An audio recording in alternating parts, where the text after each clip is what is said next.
Daddy, we're doing. I'm doing a podcast, Dizzy. Hello and welcome to the Too Cool for School podcast. My name is Yannick, and on today's episode I'll be doing something unique. So I'll be just reflecting back on what 1 year has looked like for me. So it's been 1 year since I started the podcast, and it's been an amazing 1 year.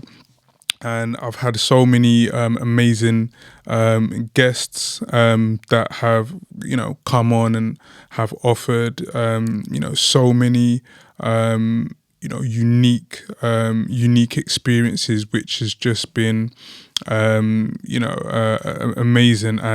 And in that time, there's been so many questions. There's been so many questions that, people have wanted to know about, why I started the podcast and, why I do what I do, or how I get, the guests to come on. And I thought that this will be a good opportunity just to share some of the ups and downs, some of the successes that I've had in regards to podcasting.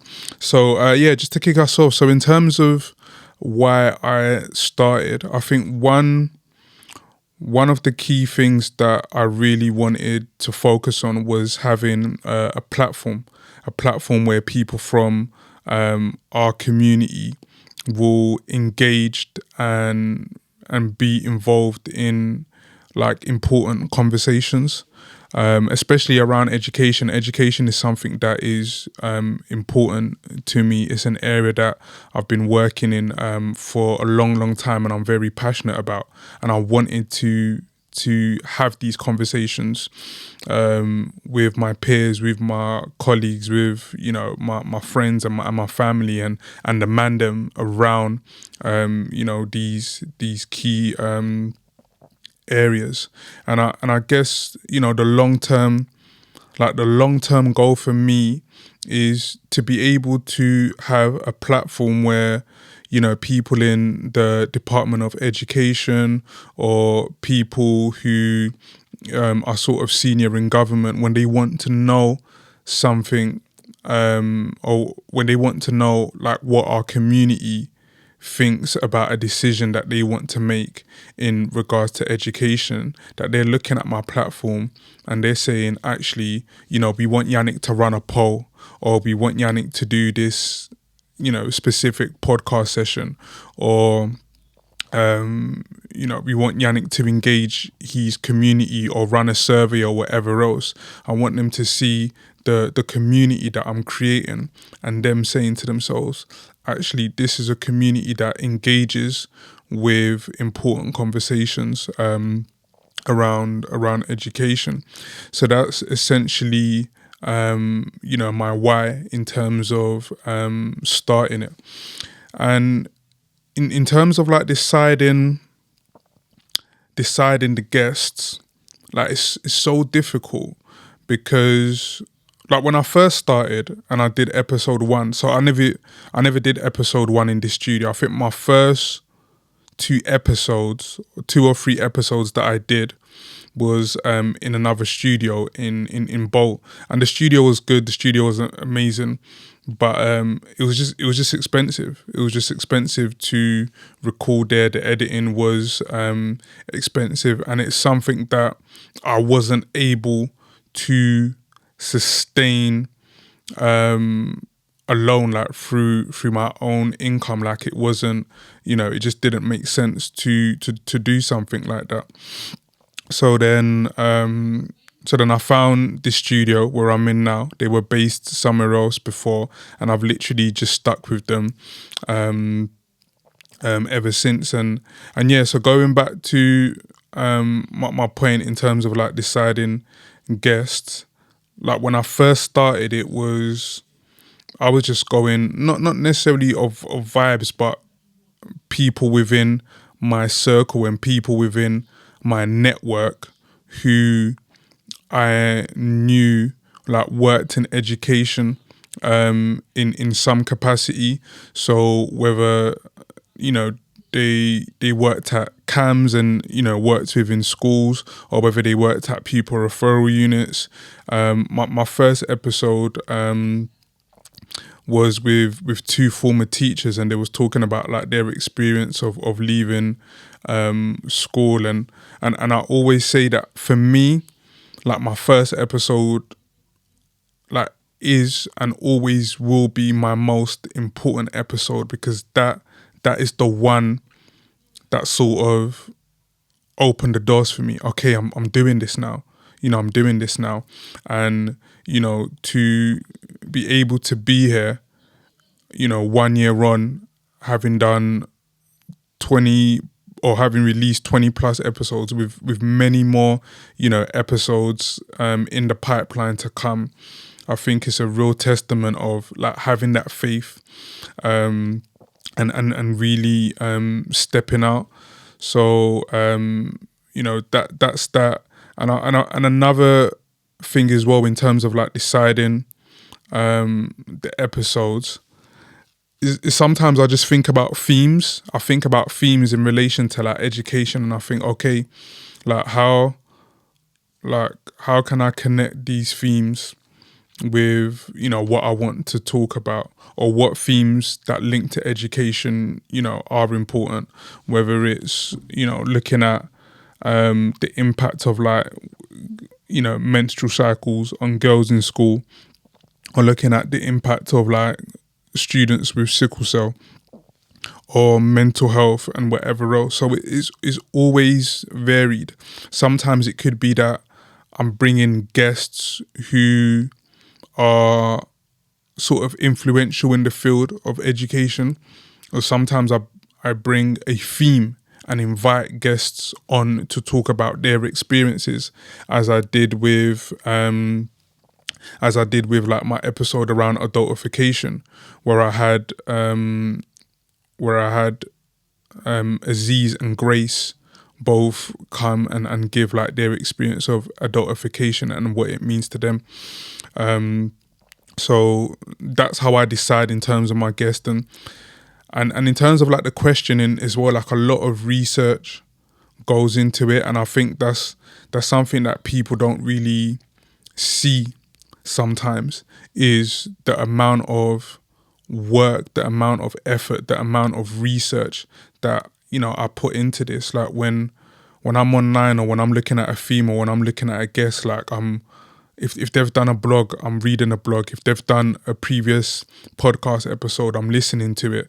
If I'm looking at a certain theme, I'm on Reddit. I'm seeing what are people online saying about, you know, mental health or sickle cell. I'm watching the TikTok videos of students who have experienced adultification, or students talking about their mental health, or students talking about how difficult A-levels are and whatever else. And I pull all of these things together to create questions that I feel, okay, this is what will engage my guest, and additionally, this is what you know, like the wider audience will want to listen to. And yeah, so a lot of work does go into it, and I think the work shows in terms of like the engagement and the growth that I've seen over the last year, because, you know, I've even, for example, like on social media, like the amount of likes and views, or on Instagram, the amount of like followers and likes and comments and whatever else, like all of these things are growing. You know, all of these things are growing. And I like the fact that I've been disciplined enough to say that actually this is my niche, this is what I do well, and this is an area, or the area. So education is the area that I'm going to focus on. And, you know, I think the most difficult thing is that sustainability. The most difficult thing is continuing, because like I remember early doors, I'm just like, oh damn, I'm not getting the numbers that I want. I'm not getting the views that I want. And you start to like compare and look at other podcasts and whatever else. But other podcasts and stuff like that, they're not doing, you know, what I'm doing. And I think over time, like going out, speaking to people and hearing people say, oh, you know what, I've been watching your podcast. You know, I really love this episode about, and I also watched that episode about X, Y, and Z. And I think to myself, wow, like people are really locking in, and I'm offering people like something different to, you know, the things that are out there. And, you know, like one of my guests that I had on a previous episode, I remember them saying like, Jan, like your flock will come to you. And I think that's what I'm seeing more and more of. Like the people that are engaging with my content are the people that want to, you know, engage with my content. And I think that's, you know, that's so important. And it definitely means a lot to me when I'm getting those messages on Insta, I'm getting those messages on TikTok, I'm getting those messages on LinkedIn or whatever, because, you know, I still see myself as, you know, someone that's fairly new. So it's, you know, good to sort of, you know, sort of good to sort of see myself being recognized in that aspect. Like in terms of how I manage everything financially is difficult because all of this comes out of my own pocket. Like there's no funding, there's no things of that nature. And not to say that I haven't been applying, but I think with the podcast, unless you've got like brand sponsorships and whatever else, like it's very difficult to sustain yourself. And for the culture, or in our culture, like I'm not out here talking about, you know, crazy reckless stuff, or, you know, like the things that I talk about, like a brand might not necessarily be able to see me and be like, oh yeah, like, you know, like the youth are going to lock into that, or, you know, this culture or this community is going to lock into that. So let's put a brand sponsorship, you know, on him. It's not like that.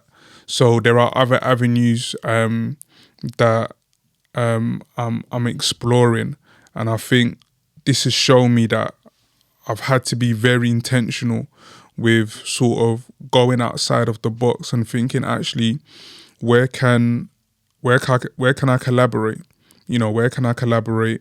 Where can I link in, you know, with brands or other organizations, you know, as much as possible.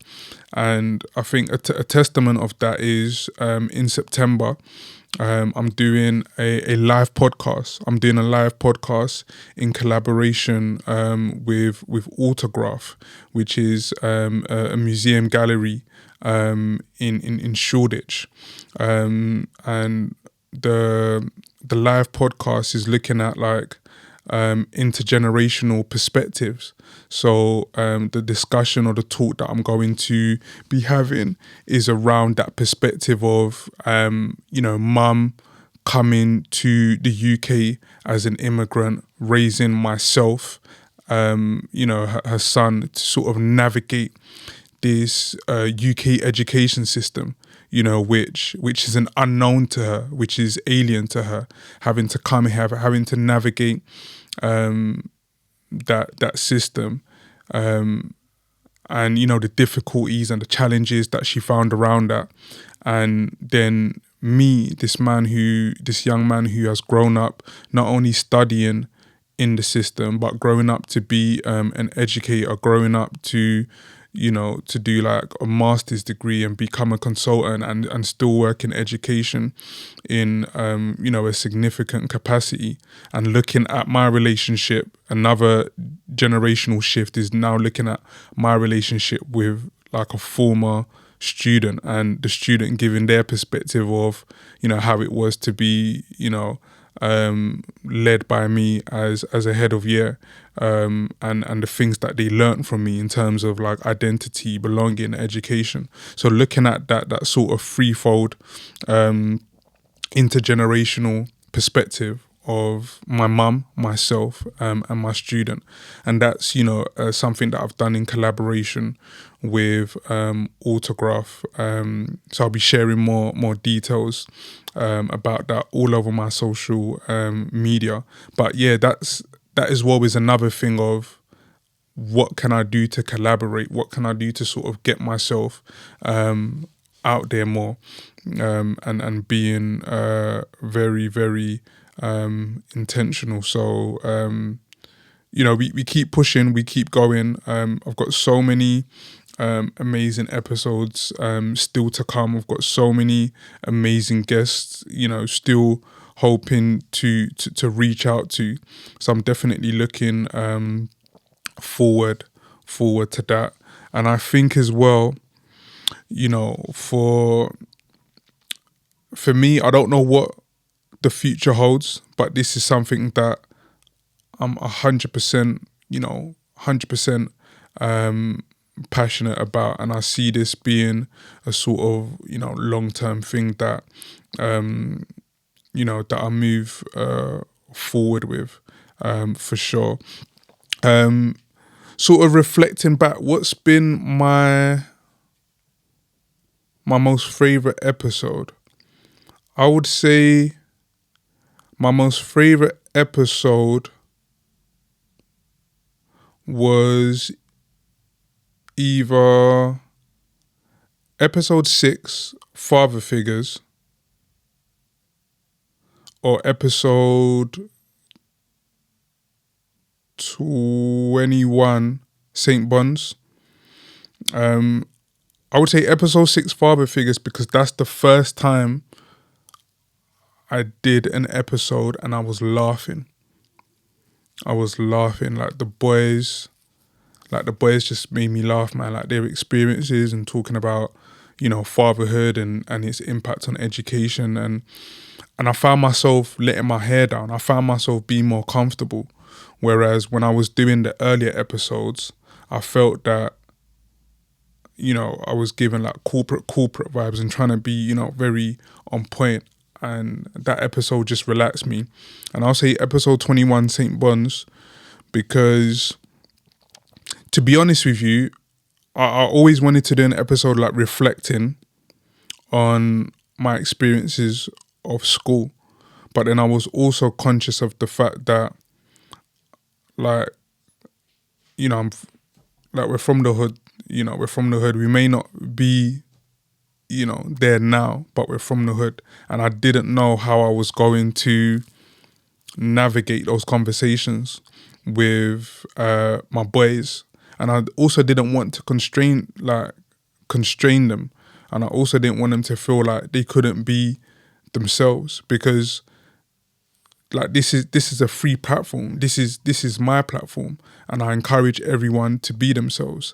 And what you see of them is still a part of me, because that's those are my friends. Those that's how I grew up. That's how I lived my life. And it's funny because at the time of recording, that is my most viewed episode on YouTube, and it's my most listened to episode across like Spotify podcast and Amazon podcast as well.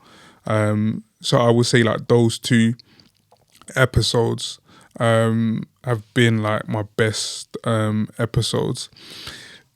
There's not been an episode that I felt has gone bad. I think there's been episodes that I've found difficult in terms of like they've challenged me inwardly. And I would say like the sickle cell episode, because the guests that I had on for those episodes, like my boy Rizzy and my cousin Ali, big them both up for the amazing work that they're doing. I didn't really know the extent of how sickle cell like impacted their lives. And I've known them for a long, long time, 20, like 30 plus years. And I just felt like I was learning everything in that moment. Even though I'd known them for a long time, I didn't really know them because I didn't really know what they were going through. So it's made me sort of reflect and look back and think, damn, like, in this life, like, you don't really know what people are going through.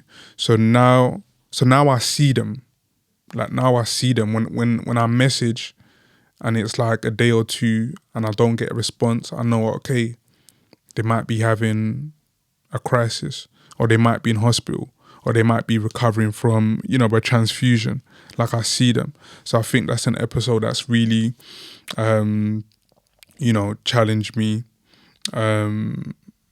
personally. In terms of like other challenges around the podcast, I guess it's twofold. One is like trying to get the guests that you want on. So, you could reach out to people and sometimes, the conversations start, or sometimes they just ignore and don't reply. Or sometimes like things are getting penciled in and whatever else, but like is really slow.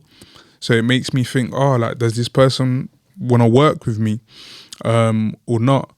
And I just think, I'm someone that I trust in God's timing, and I'm like, if it's meant to happen, it's meant to happen.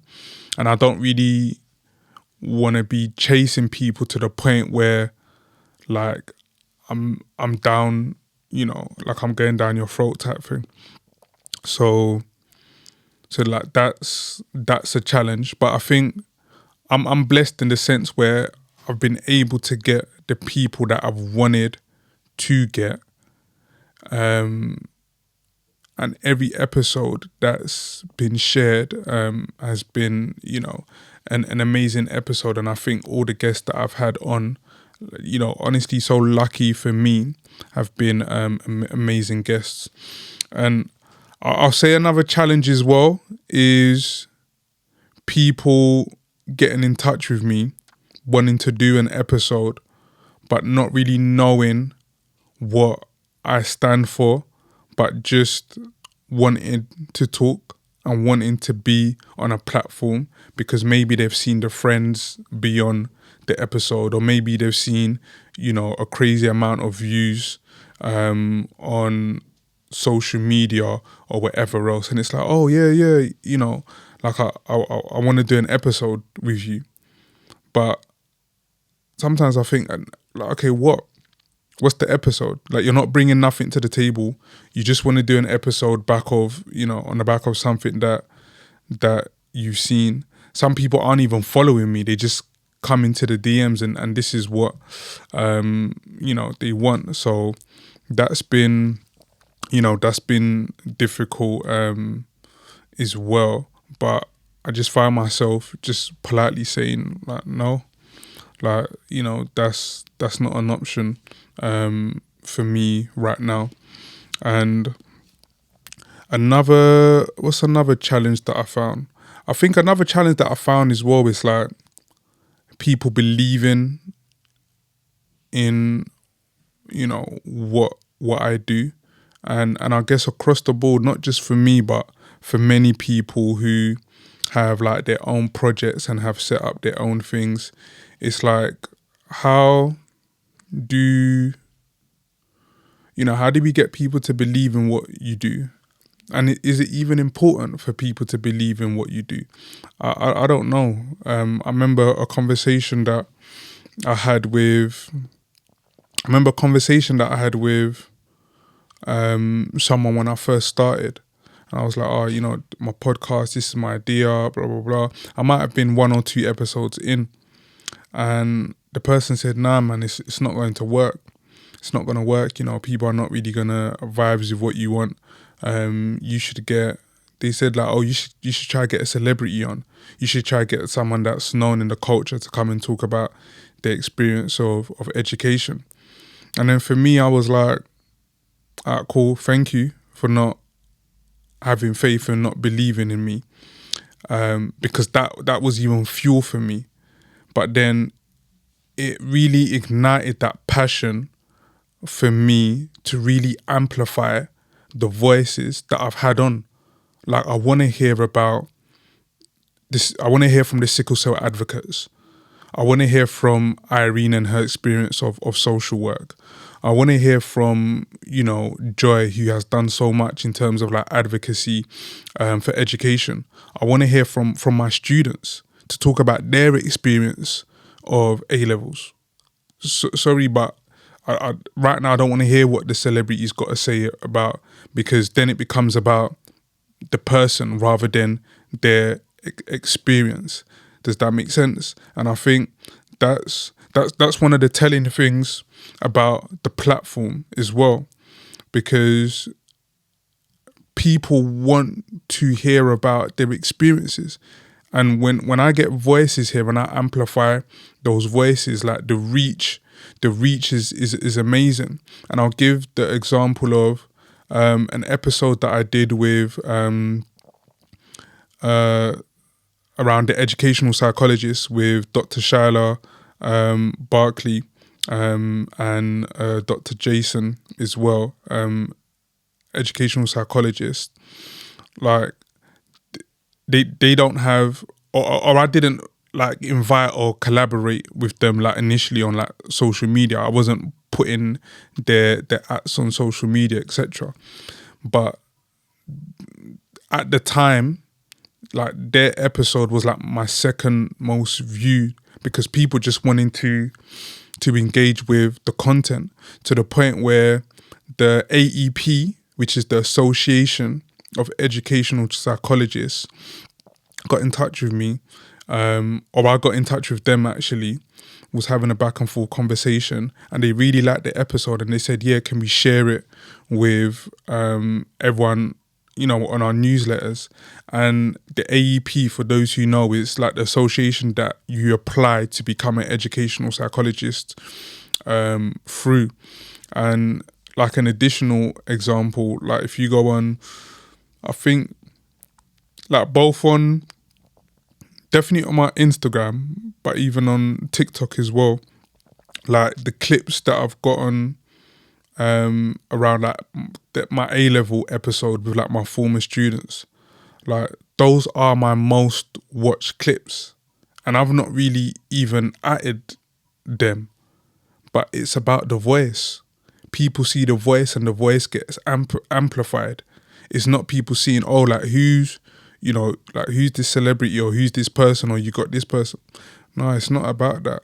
It's about amplifying the voices, and I think that's had like a big impact in terms of what I do, and we've seen like a big reach in terms of that as well.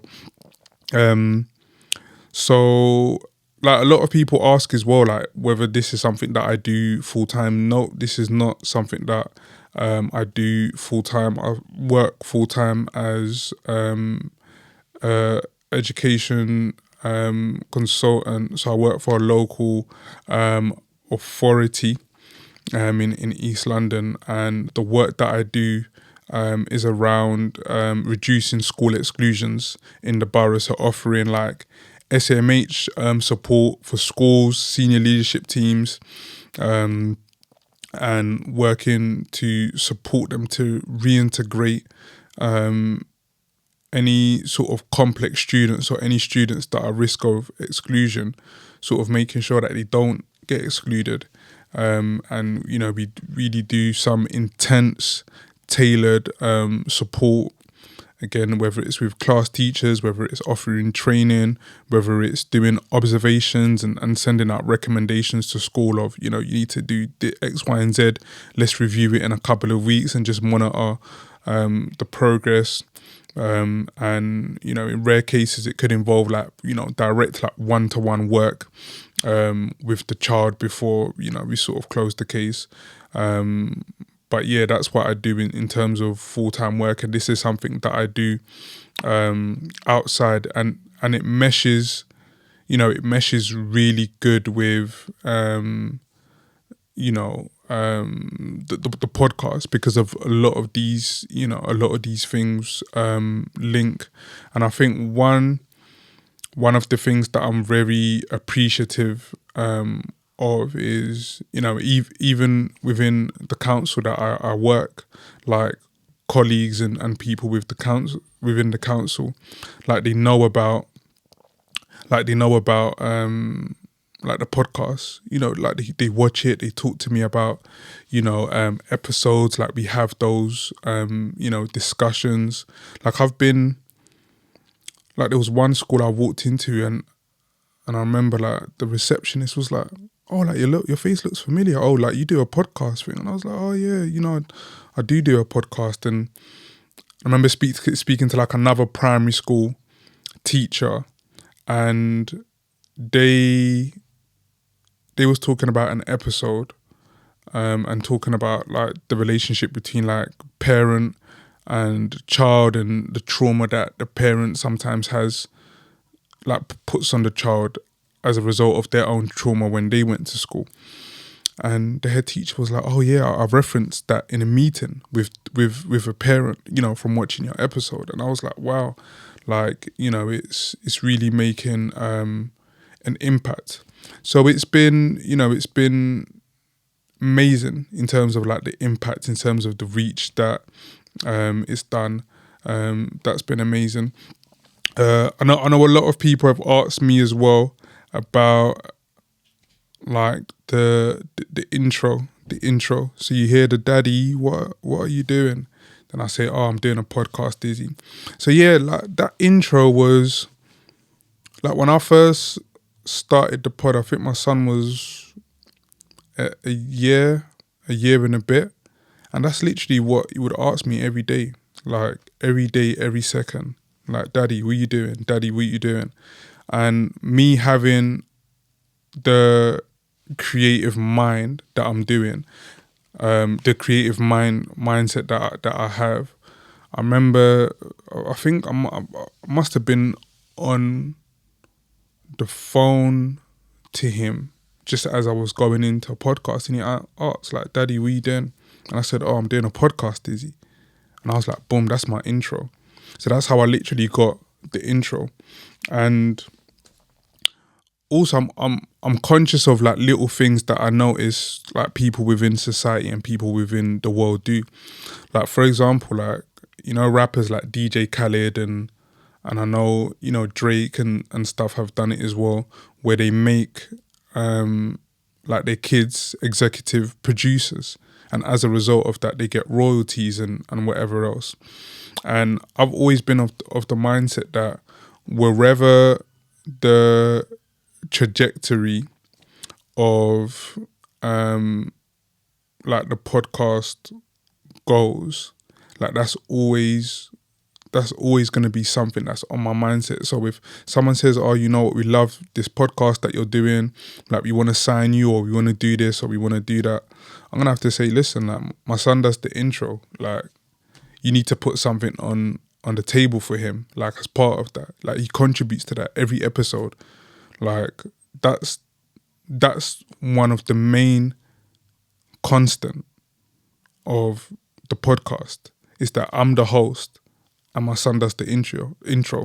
That never changes. Like the guests might change. I can even change the location if I wanted to. The themes may change, but he's always the intro and I'm always the host. So, that's his contribution, and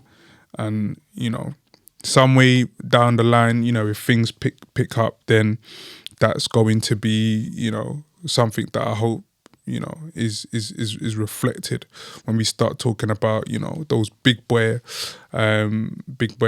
contracts. But yeah, it's, as I've said, just definitely reflecting.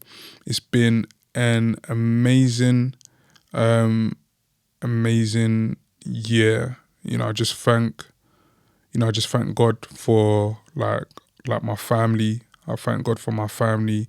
I thank God, for God to just giving me like the persistence, the courage, when I've been struggling, or when I've been low, or when I've not been wanting to do this, or when I've not come with the right mindset.